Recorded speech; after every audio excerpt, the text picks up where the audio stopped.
Very happy to see so many friendly and familiar faces. Good afternoon, distinguished colleagues and friends from cyberspace. At conferences like this, we usually talk about cooperation. We talk about the importance of international collaboration to face cyber threats. We have been saying this for many years. And yet, we are still not doing enough. From the Israeli experience, we see something very clear. Our adversaries are cooperating. They do it effectively.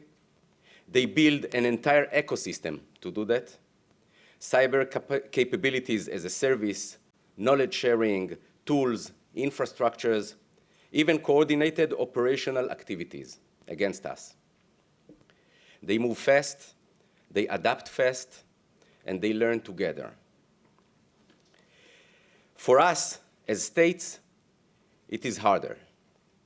Most of us share values, but we also have different interests, different priorities, and sometimes lack of trust.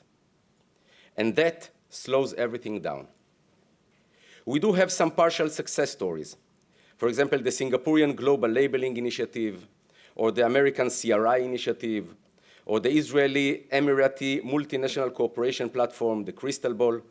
Those are important steps in that way. But they are not enough.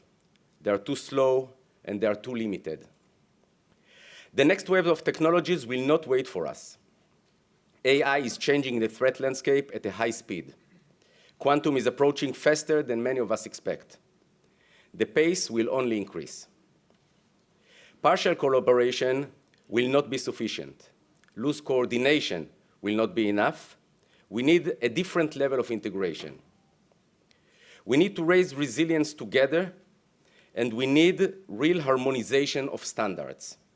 Not just discussions, actual alignment. We need deeper information sharing, not only when it's easy, also when it's sensitive.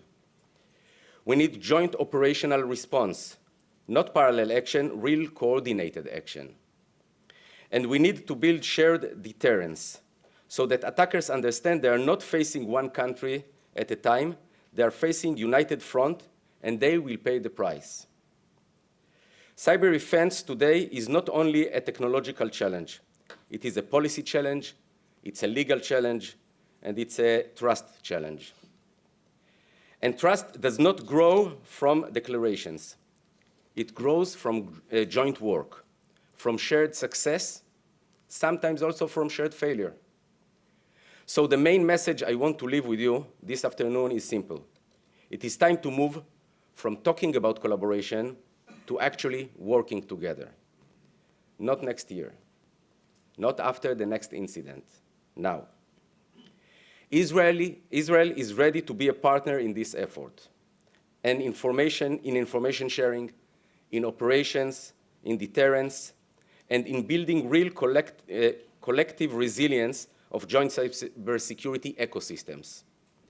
We invite you to work with us starting now. Thank you.